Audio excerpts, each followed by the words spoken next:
ఇంకొకటి రేవంత్ రెడ్డి గారిని అభినందించాలి ఈ విషయంలో. ముఖ్యమంత్రి అయిన తర్వాత ఈ డ్రగ్స్కు సంబంధించినటువంటి అంశంలో ప్రతిసారి సమీక్ష చేస్తున్నారు.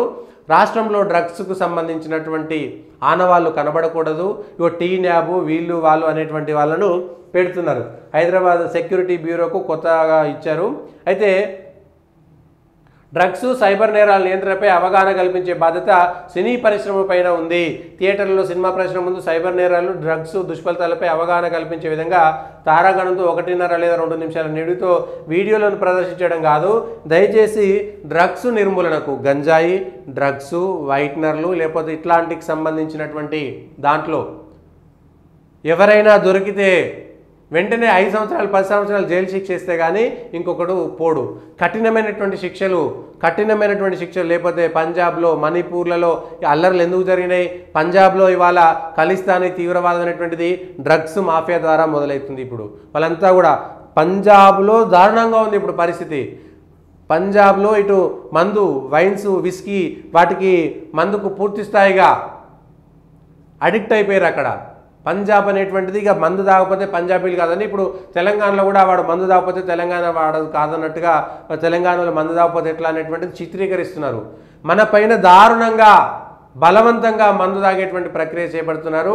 డ్రగ్స్కు కూడా వాడికి అది మత్తు సరిపోవట్లేదు, సరిపోక డ్రగ్స్కు గంజాయికి బానిసలవుతున్నారు అనేక మంది. నిన్నెవడో 7 ఏళ్ల పాటు వాడు ఇంటికే పోలేదట డ్రగ్స్కు బానిసై.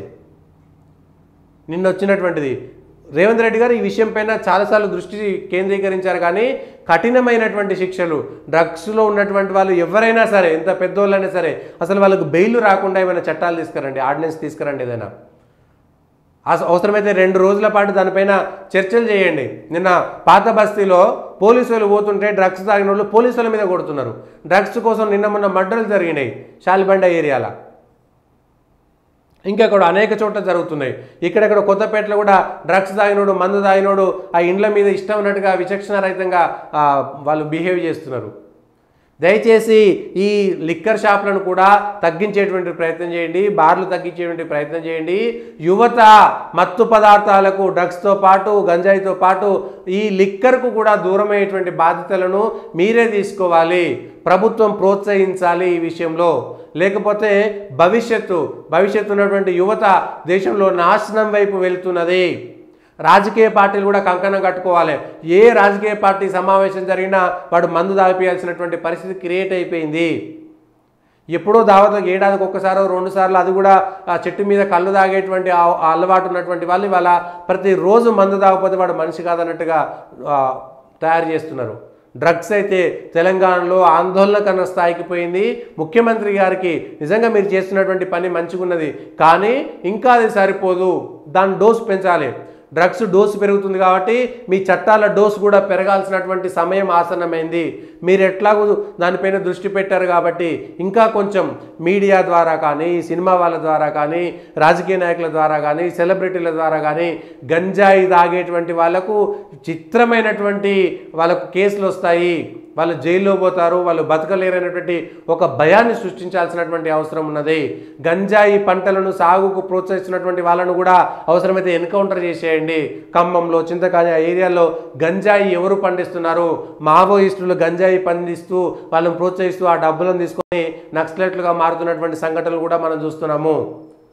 ఆ ఏరియాలో మొత్తం అడవులు దండకారం ఉన్నటువంటి ఏరియాలో ఉన్నటువంటి గూడాలలో వాళ్ళందరినీ గంజాయి పెంచడానికి ప్రోత్సహిస్తున్నారు. దయచేసి వాటిపైన కూడా దృష్టి పెట్టండి. డ్రగ్స్ ఎక్కడ దొరుకుతాయి అనేటువంటిది పోలీసులకు చాలా స్పష్టంగా తెలుసు. దాని వెనుక పెద్ద తలకాయలు ఉన్నాయి కాబట్టి వాళ్ళందరూ పక్కకు పోతున్నారు. 2 సార్లు ఎన్కౌంటర్ చేసి చంపేయండి, వాళ్ళందరూ చచ్చిపోతే ఏం బాధ లేదు, వాడు బతికినా మంచిది కాదు, డ్రగ్స్కి బానిసైనాడు. అప్పుడు మిగిలినటువంటి వాళ్ళందరినీ కూడా ఒక్కోసారి మార్పడానికి ఎన్నిసార్లు ఎంతమందిని మారుస్తారు? ఈ గుట్కాలు కూడా అదేదో మంచిదని ఇట్లాంటి అంశాలపైన కూడా ఇది చిన్నగా అనిపిస్తుండొచ్చు, ఇదేంది అనుకోవచ్చు, కానీ బంగారు భవిష్యత్తు ఉన్నటువంటి యువత పెడదారి పడుతున్నారు. ఒకప్పుడు 0.5% లేకపోతే ఎక్కడో అడపా ఉండేది, లక్షలో 1-2 ఇట్లాంటి దానికి పోయేది. ఇవాళ లక్షల 10,000 మందికి ఇట్లాంటి దరిద్రమైనటువంటి అలవాట్లు వచ్చేస్తున్నాయి. దయచేసి ఈ విషయాలను ముఖ్యమంత్రి గారికి ఈ విషయంలో హ్యాట్సాప్ చెప్పాలి. మంచిగా మీరు సమీక్ష చేస్తున్నారు, కానీ కట్టుదిట్టమైనటువంటి చర్యలు తీసుకోవాలి ఈ విషయంలో అనేటువంటిది మీకు మా ద్వారా విజ్ఞప్తి చేస్తున్నాము.